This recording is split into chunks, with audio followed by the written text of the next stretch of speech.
building through archaeology and scientific research. We can tell when it was built, and usually how it was built too. We might even be able to get an idea of what it was used for, but we can't always get all of the answers. Every structure you're about to see in this list is an outstanding feat of ancient construction, and although we know a little about all of them, we're still left with more questions than answers. As a starting point, let's head to the beautiful ancient city of Shravanabelagola in India, which is full of ornate temples carved from rock. There we'll find that all of the most impressive temples have one particular feature in common: stone columns. Using modern technology, we'd have no problem creating these columns. They would be challenging to make, and they would take a long time to build, but we know how to do it. What we're not clear on is how the city's builders were able to create them over 1,000 years ago. As far as we're aware, the people of the time didn't have chisels or lathes, and we don't know how columns like this could be made without them. Every visitor who comes here is struck by the quality of the stonework and how smooth the polished surfaces are to the touch, even all these years after they were erected. The Japanese have a special word for ancient mysterious structures that they can't explain. They call them kofun. Ancient monoliths designed in this style don't exist anywhere else in the world, so they're actually a particularly Japanese phenomenon.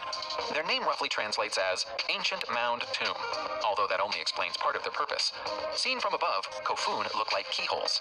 The eye of the keyhole is where the grave is located, and we believe the people who were buried in them were of royal descent. The purpose of the remainder of the site is unclear, but they were enormous. The most famous of them, the Daisen Kofun, is 1,500 feet long, 900 feet wide, and over 100 feet tall. That's a lot of space, and we don't know what it was used for. To add to the mystery, we have pictures of very similar structures that have been observed on the surface of Mars. Is this a coincidence? Who can say for sure? Almost everything about the ancient Mayans is mysterious. Some people still believe that the Mayan calendar foretells the coming of the apocalypse in modern times. Of all the Mayan sites that are still standing today, Yaxchilan is the one that will fill you with the greatest sense of wonder. Based close to the Guatemalan border, it's a place of crumbling temples, howler monkeys, and dense, lush rainforests. Yaxchilan is so remote that the only way to reach it is by boat. But it's perhaps because it's so remote that it's been so well preserved. Nowhere will you find a better-looking set of Mayan hieroglyphs or more complete stone lintels. Much of what we know about Mayan language and culture comes from this site, from their self-sacrifice rituals to their religious beliefs. But there are still words and drawings here which seem to defy translation or interpretation.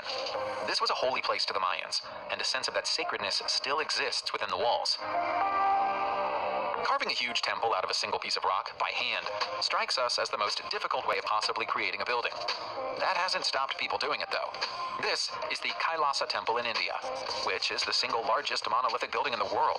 It's been carved into a cave on the side of a mountain, and it took 20 years to finish it. Ancient Hindus performed the labor, which is rumored to have been ordered by a Hindu king who had prayed to the god Shiva to save his wife from sickness and had seemingly had his prayers answered. Work was completed around 1,300 years ago. It's not the only example of such a structure either. A scale model of the Kailasa Temple has also been built in South India, and this one goes by the name of Vetuvan Coil. It's roughly the same shape as Kailasa Temple, and bears many of the same markings, although this one was scraped out of a hillside as opposed to being carved into a mountain. Curiously, Vetuvan Coil is unfinished. It's possible that Vetuvan Coil was intended to be a prototype or test build for Kailasa Temple, but why wouldn't they finish one before starting the other? Baalbek in Lebanon is one of the most famous unexplained monoliths in the world, and if we're honest, we have almost no idea how any of it was built. From the Temple of Bacchus to the Temple of Jupiter, virtually every stone at Baalbek should have been impossible to put into place 10,000 years ago. And yet, here they all are, still standing, and we can't even agree who built the site. Most historians credit the ancient Romans with the work, but some feel that the enormous foundation stones were laid by a lost civilization, and the Romans took advantage of their work by building temples on top of them. Each of the foundation stones has a weight of more than 1,000 tons, and yet was seemingly cut with surgical precision and then dragged uphill from a nearby quarry to reach their current location. There's an even larger stone back at the quarry, which weighs more than 1,600 tons. But it would seem that even these mysterious ancient builders couldn't work out how to transport that one. Up in the mountains of Crimea, you'll find an ancient cave city known as Mangut Kale. This is a little-known place with a mysterious history, part of which relates to the long-lost kingdom of Feodoro, an early Christian principality. The caves effectively made a natural fortress.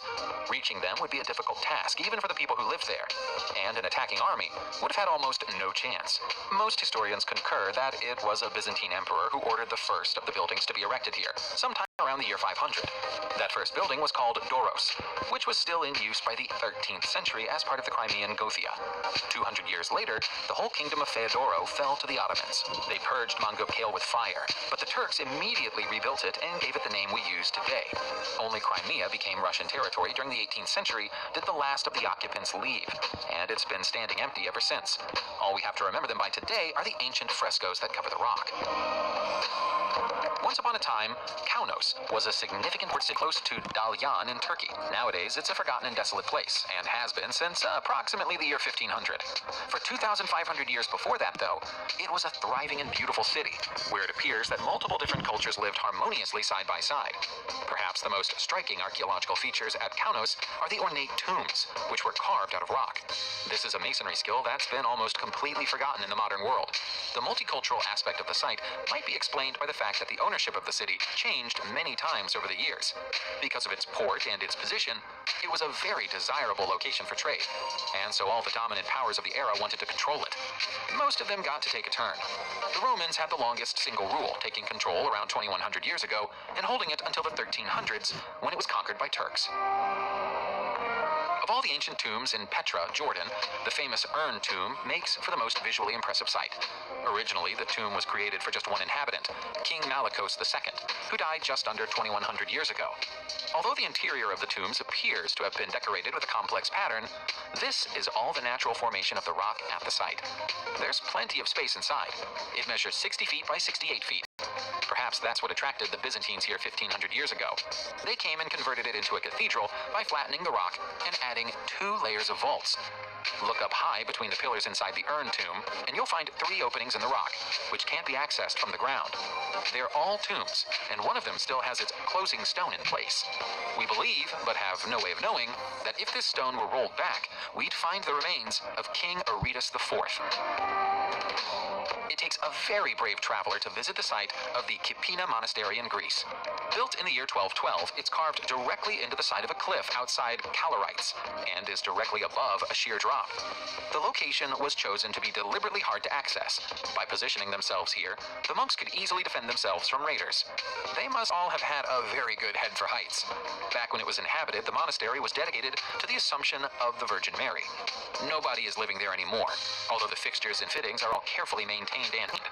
There would be nothing stopping the monks moving back in tomorrow if they wanted to. Rather charmingly, if tourists want to come and take a look around the Kipina Monastery for themselves, they have to wander into the closest village and ask for the key from the owners of the coffee shop. If you can cope with the narrow path to the front door, you'll be rewarded with some truly breathtaking views. We've already seen some impressive stone temples dedicated to Hindu gods, and here's another fine example from India. It's the Konark Sun Temple, which experts believe was built somewhere around the year 1300. The whole site is an architectural marvel. It was deliberately built to resemble an ancient chariot, and there are several enormous carvings of chariot wheels on the walls. During its heyday, the temple was 200 feet tall at its highest point, and featured stone renditions of horses to go with the chariots. 3 different types of stone were used to build Konark: chlorite, laterite, and condylite. Why do we mention this? Because none of these types of stone exist in the quarries around the temple. They must have been transported in from elsewhere using the nearby rivers. We have no idea why the builders would do this instead of simply using the rock closest to the site. We also don't know why the temple is now only 100 feet tall instead of 200 feet tall. At some point, it's suffered a devastating attack. That might have been down to an earthquake, or it could have been an assault by an invading army. We can make a whole video about the ancient wonders of India, and perhaps one day we will. But for now, here's yet another incredible collection of Buddhist relics. These are the Ajanta Caves, which cover a whole rock face in Maharashtra, and took approximately 800 whole years to build. Inside each one of the caves, you'll find priceless ancient frescoes, which are considered sacred artworks by followers of the Buddhist religion. The first cave network here was built around 2,200 years ago, with the companion set finished around the year 600. Despite being built centuries apart, they are remarkably similar, with caves opening up into huge halls whose walls are canvases for religious paintings. Interestingly, the caves have been carved to resemble the design of wooden temples of the time, right down to the fact that rafters and beams have been cut into the rock, even though they serve no architectural function. Although the style of the buildings remains consistent from one cave to the next, the quality of artwork does not. The people who painted the older caves appear to have been better artists than those who came hundreds of years later. Of course, we shouldn't talk about incredible stonework and mysterious constructions without paying at least one visit to ancient Egypt, and so we shall. This is the monumental mortuary temple of Hatshepsut in the Valley of the Kings. Hatshepsut was one of ancient Egypt's most successful queens, and her 22-year reign is thought to be one of the most prosperous in Egyptian history when it occurred some 3,500 years ago. Perhaps because of the level of reverence her people had for her, the Egyptians of old spent a whole 15 years building her mortuary.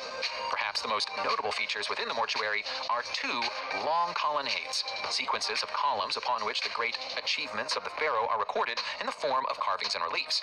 They depict Hatshepsut as a master trader and diplomat who brought fantastic wealth back to Egypt as tributes from neighboring lands. Years later, subsequent rulers of Egypt would try to illegitimize Hatshepsut's reign, declaring that no woman could ever truly be a pharaoh. They tried to destroy many of the monuments at the mortuary, which is why many of the statues are defaced. They failed in their efforts, though. This glorious temple is still here today. Subscribe to the channel and turn on notifications, and you will be the first to know when a new video comes out. Thank you for watching, and see you soon.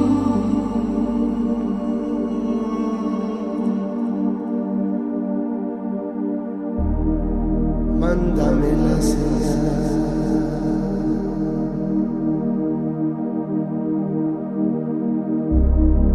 desde los Andes.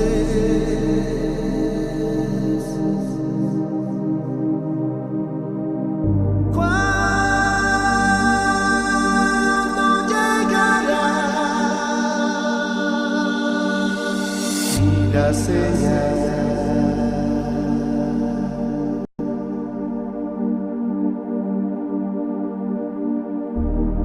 Desde los Andes